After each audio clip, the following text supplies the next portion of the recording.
આપ જોઈ રહ્યા છો સ્પાર્ક ટુડે ન્યૂઝ. નગર પ્રાથમિક શાળા નંબર 8 મંગળપુરા આણંદ ખાતે જ નગર પ્રાથમિક શિક્ષણ સમિતિના વાઇસ ચેરમેન કૃષ્ણકાંતભાઈ શાહ, જે શિક્ષણ સમિતિના સભ્ય કમલેશભાઈ પટેલની વિશેષ ઉપસ્થિતિમાં વિશ્વ માતૃભાષા દિવસની ઉજવણી કરવામાં આવી છે. આ પ્રસંગે શાળાના શિક્ષકો, શાળાના મદદનીશ શિક્ષક અને શિક્ષક ડોક્ટર અશોકભાઈ સોલંકી દ્વારા વિશ્વ માતૃભાષા દિવસનું મહત્વ ખૂબ જ વિસ્તારથી સમજાવવામાં આવ્યું હતું. શાળામાં પધારેલ મુખ્ય મહેમાનોનું ગુજરાતી કવિતા સંગ્રહનું પુસ્તક આપી અને સન્માન પણ કરવામાં આવ્યું હતું. દુનિયાભરના દેશોમાં માતૃભાષાનું જતન કરવા માટે વિશ્વ કક્ષાએ પ્રતિવર્ષ 21 ફેબ્રુઆરી વિશ્વ માતૃભાષા દિવસ તરીકે ઉજવણી કરવામાં આવે છે.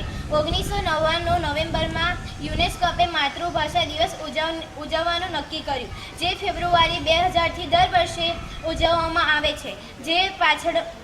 જે પાછળનો મુખ્ય ઉદ્દેશ ભાષા અને સાંસ્કૃતિક વિવિધતાને સન્માન આપવું તથા બહુભાષાવાદ પ્રોત્સાહન આપવું.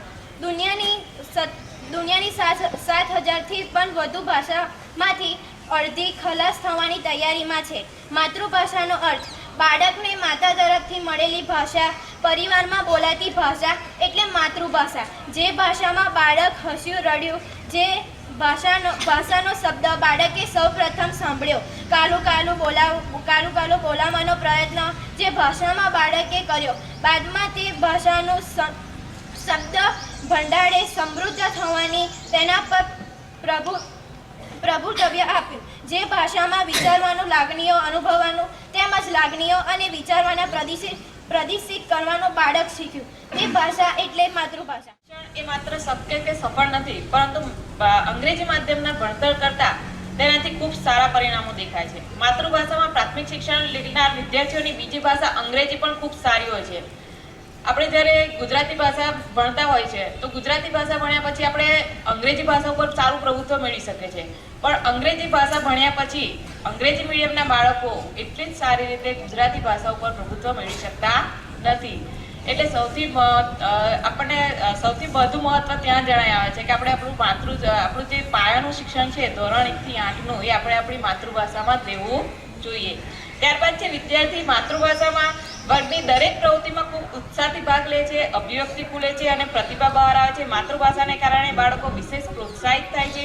પોતાના જ્ઞાન અને અનુભવને નિસંકોચ રજૂ કરવાથી બાળકને તક મળે છે. માતૃભાષાના માધ્યમને કારણે શાળાના વર્ગમાં સાંસ્કૃતિક મૂલ્યોને સ્થાન મળવાથી બાળકના વાલીઓ ખૂબ સંતોષ અનુભવે છે.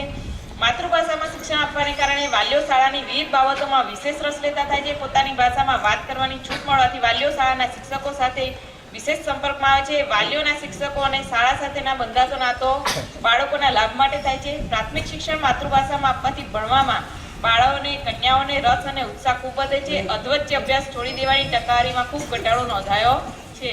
આજે નગર પ્રાથમિક શાળા નંબર 8 મંગળપુરા ખાતે 21મી ફેબ્રુઆરી એટલે વિશ્વ માતૃભાષા દિવસ એની ઉજવણી કરવાનો ખૂબ સુંદર કાર્યક્રમ અમારી શાળામાં યોજવામાં આવ્યો હતો.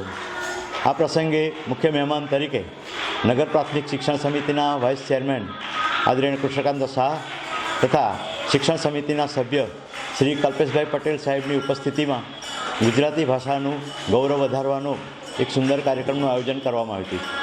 આ પ્રસંગે શાળાના વિદ્યાર્થીઓએ ગુજરાતી ભાષાના સુવિચારો, ગુજરાતી ભાષામાં થતા ફાયદાઓ, ગુજરાતી ભાષામાં જો શિક્ષણ મળે, ટૂંકમાં માતૃભાષામાં શિક્ષણ મળે તો આપણો વિકાસ આપણા કેવી રીતે કરી શકાય એની ખૂબ સુંદર રજૂઆત કરી. વિદ્યાર્થીઓએ ગુજરાતી ભાષામાં પોતાના વિચારો રજૂ કર્યા, ઉપરાંત કાવ્યો પણ રજૂ કર્યા.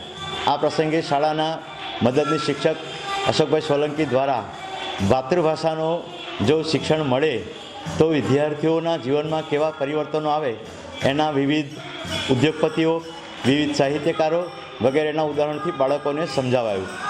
માતૃભાષામાં શિક્ષણ મેળવવાથી બાળકોમાં થતા ફાયદાઓ વિશે ગાંધીજી શું કહે છે એના વિશેના પણ સુંદર વિચારો રજૂ કર્યા.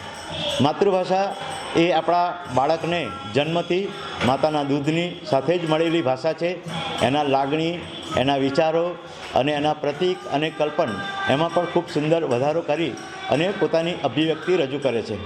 એટલે ગુજરાતી ભાષાનો વ્યાપ વધે, એનો વિસ્તાર વધે, પ્રચાર પ્રસાર થાય, એ માટે ગુજરાતી ભાષાનો મહિમા સમજાય એના માટે આજનો આ કાર્યક્રમ રાખવામાં આવ્યો હતો.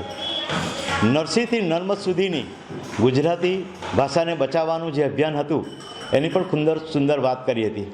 ગુજરાતી ભાષામાં જે મીઠાશ છે, જે લહેકો છે, એના વિશે પણ બાળકોને ખૂબ સુંદર રીતે સમજ આપવામાં આવી હતી. ગુજરાત જય જય ગરવી ગુજરાત, દીપી અરુણ પ્રભાત એ કાવ્યનું પણ જ્ઞાન બાળકોએ કર્યું હતું. ટૂંકમાં આજના માતૃભાષા દિવસની ઉજવણી એ એક સરકારી શાળામાં માતૃભાષામાં ભણતા વિદ્યાર્થીઓ એ અંગ્રેજી વિદ્યાર્થીઓની જે એની સામે ક્ષોભ ન અનુભવે અને એની સામે પણ સરળતાથી પોતાની વાતની અભિવ્યક્તિ કરે એ માટેની એમને પ્રોત્સાહન મળે એવો મુખ્ય હેતુ હતો.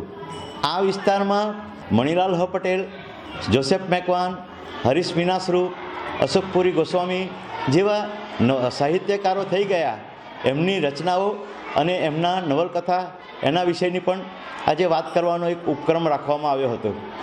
આ શાળામાં અમારી શાળા દરેક કાર્યક્રમો ખૂબ સુંદરથી ઉજવે છે. આજે 21મી ફેબ્રુઆરીએ એ પણ માતૃભાષાનો દિવસ હોય આ શાળામાં ખૂબ આનંદ ઉલ્લાસથી ઉજવણી કરવામાં આવી અને બાળકોએ આમાં ઉત્સાહભેર ભાગ લીધો એ અમારા માટે આનંદ અને ગૌરવની બાબત છે. ગુજરાતીના શિક્ષક તરીકે હું એમ માનું છું કે ભાષાનું સંવર્ધન કરવા માટે અવારનવાર આવા કાર્યક્રમો યોજી અને માતૃભાષાનું ગૌરવ વધે એ માટે આપણે પ્રયત્ન કરવા જોઈએ.